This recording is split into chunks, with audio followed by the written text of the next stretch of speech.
1540 में जब उदय सिंह जी चित्तौड़ के राजपाट को संभाल रहे थे, उसमें 1543 ईस्वी में शेरशाह सूरी ने रणथंभौर पर आक्रमण किया था। कब किया था? 1543 ईस्वी। किसने किया? शेरशाह सूरी। कहाँ किया? रणथंभौर।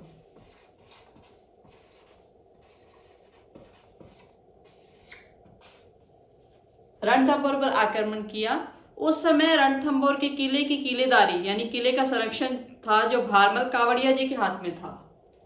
भारमल कावड़िया। इन्होंने शेरशाह सूरी को कुछ धन वगैरह देकर, कुछ बातें मानकर उस समय वापस भेज दिया। लेकिन रणथंभौर पर जो शासन में था वो शेरशाह सूरी का ही चल रहा था। 10 साल तक उन्होंने वहां राज किया था। उसके बाद 1544 ईस्वी में शेरशाह सूरी ने मालदेव पर आक्रमण किया, मेड़ता के, और इन्हें परास्त कर दिया। यानी मारवाड़ का जो राजपाट था वो अपने अंडर ले लिया। मारवाड़ को जीतने के बाद शेरशाह सूरी अब मेवाड़ की तरफ बढ़ रहा था। बहादुर शाह के आक्रमण के बाद चित्तौड़ के दुर्ग की जो हालत थी वो बहुत जीर्ण शीर्ण हो गई थी। महाराणा उदय सिंह जी ने उस दुर्ग की मरम्मत दोबारा करवा के उसे मजबूत बनवाया। मेवाड़ की तरफ बढ़ते शेरशाह सूरी को देखकर महाराणा उदय सिंह जी को लगा कि अगर अब इन्होंने इस पे आक्रमण किया तो अभी तो किले को सही करवाया, सब कुछ सही हुआ है उस आक्रमण के बाद, बहादुर शाह के आक्रमण के बाद, तो दोबारा इस चीज को हम सहन नहीं कर पाएंगे। तो उन्होंने अपनी दूरदर्शिता को देखते हुए दूरदर्शिता को देखा और एक शर्त पे वो चाबियां, अभी वो शेरशाह जहाजपुर पहुंचे थे। जहाजपुर में ही जो चित्तौड़ के किले की चाबियां थी वो उदय सिंह जी ने उनके हाथ में दे दी अपनी दूरदर्शिता को देखते हुए, और उन्होंने कहा कि आप चाबियां ले लो लेकिन यहाँ पर किसी भी इंसान का कोई नुकसान नहीं होना चाहिए। तो शेरशाह सूरी ने वहां पे शम्स खान को भेज दिया। उदय सिंह जी अभी भी वहां के शासक थे लेकिन उनकी जो अधिकार थे वो सीमित थे। उनके अधिकार सीमित थे, वो कोई भी फैसला अपने आप नहीं ले सकते थे। शम्स खान वहां पर एक शेरशाह सूरी के प्रतिनिधि के रूप में वहां पर रह रहा था। 22 मई 1545 ईस्वी को शेरशाह कालिंजर दुर्ग को जीतने जा रहा था, लेकिन वहां बारूद के हमले के कारण वो स्वयं ही मारा गया। तो 1545 ईस्वी में शेरशाह सूरी की मृत्यु हो गई। शेरशाह सूरी की मृत्यु हुई। अब इनकी मृत्यु से फायदा किसको हुआ? मेवाड़ और मारवाड़ को, क्योंकि जब शासक ही नहीं रहा तो जो उनके बाकी प्रतिनिधि है वो थोड़े कमजोर पड़ जाते हैं। मृत्यु होगी तो इसका फायदा हुआ मेवाड़ और मारवाड़ राज्यों। इस चीज का जब महाराणा उदय सिंह जी को पता चला तो 1546 ईस्वी में इन्होंने शम्स खान को हरा दिया, वहां से भगा दिया और चित्तौड़ पर पुनः अपना आधिपत्य जमा लिया। चित्तौड़ पुनः आधिपत्य।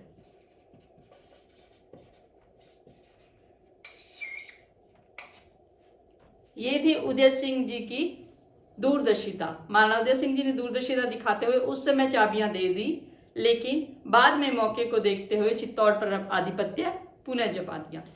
1546 ईस्वी में ही भक्त शिरोमणि मीराबाई जी को बुलाने के लिए उदय सिंह जी ने ब्राह्मणों को भेजा था, लेकिन मीराबाई ने आने से मना कर दिया था। वो कृष्ण जी की भक्ति में विलीन हो गई थी। 1557 ईस्वी में हरमाड़ा का युद्ध हुआ। 1557 ईस्वी हरमाड़ा का युद्ध किनके मध्य हुआ? महाराणा उदय सिंह द्वितीय और मालदे और हाजी खान की संयुक्त सेना।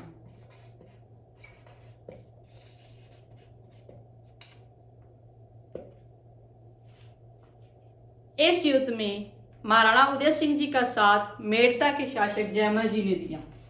किसने दिया? मेड़ता के शासक थे जयमल जी। तो इनकी संयुक्त सेना ने इनको परास्त करके मेड़ता पर अपना आधिपत्य जमा लिया। 1559 ईस्वी में 1559 में महाराणा उदय सिंह द्वितीय जी का पोता हुआ, यानी महाराणा प्रताप जी के पुत्र अमर सिंह जी, राणा अमर सिंह जी,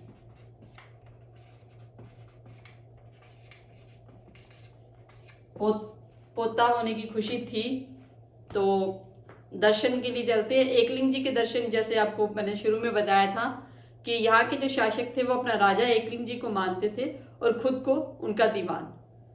तो एकलिंग जी के दर्शन करने के लिए जा रहे थे तो बेड़च नदी के किनारे इन्हें ना बड़ा ही एक हरा भरा मैदान और अच्छा यानी वातावरण दिखा बेड़च नदी के किनारे। तो उदय सिंह द्वितीय जी ने अपने मंत्री को बुलाया और कहा यहाँ पे महल बनवाओ, बड़ा अच्छा नजारा है, और इस बेड़च नदी की जो बाढ़ का पानी है इसको रोककर यहाँ पर एक सागर का निर्माण करवाओ। तो उन्होंने कहा ठीक है। अभी तो यहाँ पे मोती महल का शुरू हुआ था निर्माण, क्या? मोती महल का।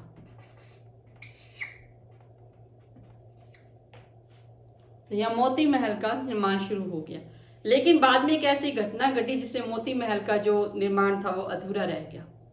कहते हैं उदय सिंह द्वितीय जी एक बार शिकार के लिए जा रहे थे तो पिछोला झील के नजदीक, पिछोला झील के नजदीक एक योगी बाबा बैठे थे। योगी बाबा वहां पे तपस्या कर रहे थे। तो उदय सिंह द्वितीय जी अपने घोड़े से उतरे और उन्हें प्रणाम किया, प्रणाम गुरुदेव जी।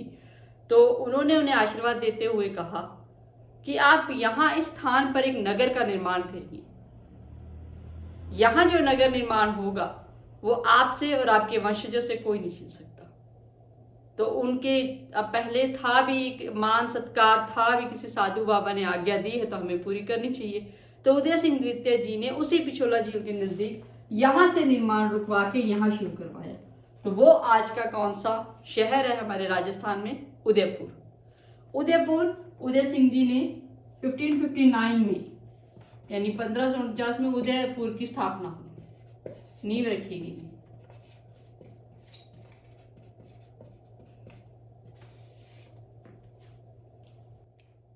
तो 1559 में ही उदय सागर झील का भी निर्माण हुआ।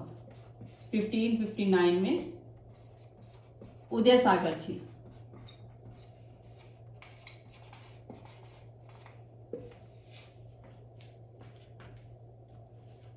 जिस योगी ने महाराणा उदय सिंह द्वितीय को कहा था कि उदयपुर को बसाया जाए, उनका नाम था प्रेमगिरी।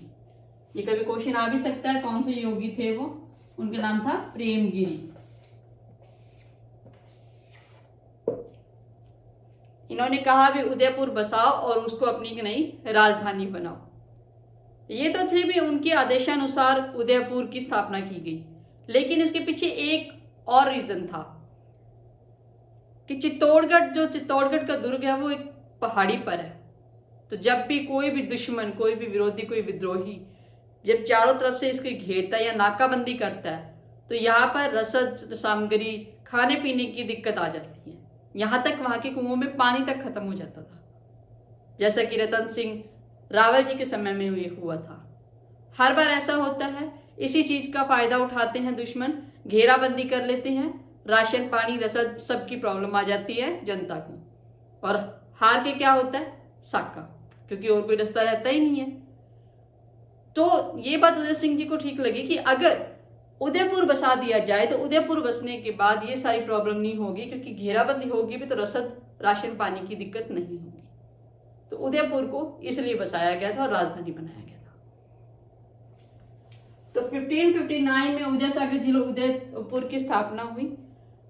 1567-68 में चित्तौड़ का तीसरा साका हुआ। चित्तौड़ का तीसरा साका।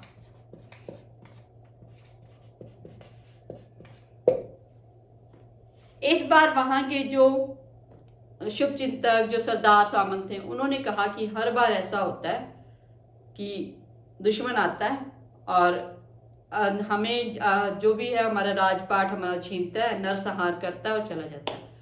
ऐसा होता क्यों है? क्योंकि हम कूटनीतिज्ञ नहीं। क्यों? एक सीधा सीधा प्रतिनिधि होता है ना किसी भी राज्य का, वो होता है उसका राजा। अब राजा सामने होता है, अगला राजा को मारता है और अपनी जीत हासिल कर लेता है। तो इस बार क्या करेंगे कि एक रणनीति खेलते हैं कि राजा सपरिवार एक अच्छी जगह पर, सुरक्षित जगह पर चला जाए और हम लोग पीछे का जो भी है संभालेंगे। अगर कोई दिक्कत आती है तो बाद में राजा आके सब सही कर लेगा। तो उदय सिंह जी ने उस समय तो कहा भी मैं राजा हूं भाई, मैं कैसे जाऊं किला छोड़ के, मेरा तो फर्ज बनता तुम लोग की रक्षा करना। कहते देखो राजा, हर बार ऐसा होता है कि हम इसी प्रॉब्लम, इसी जिद के कारण हमेशा हमारे साथ साके जैसी प्रॉब्लम खड़ी होती है। तो कहा ठीक है भी। तो उदय सिंह जी सपरिवार गिरवा की पहाड़ियों में चले गए। कहाँ? गिरवा की पहाड़ियों में।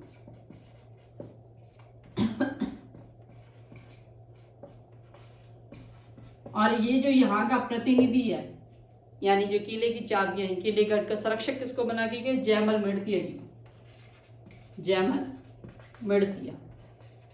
अब ये थोड़ा सा फैमिली ट्री समझ लेना। जयमल मेड़तिया कौन थे?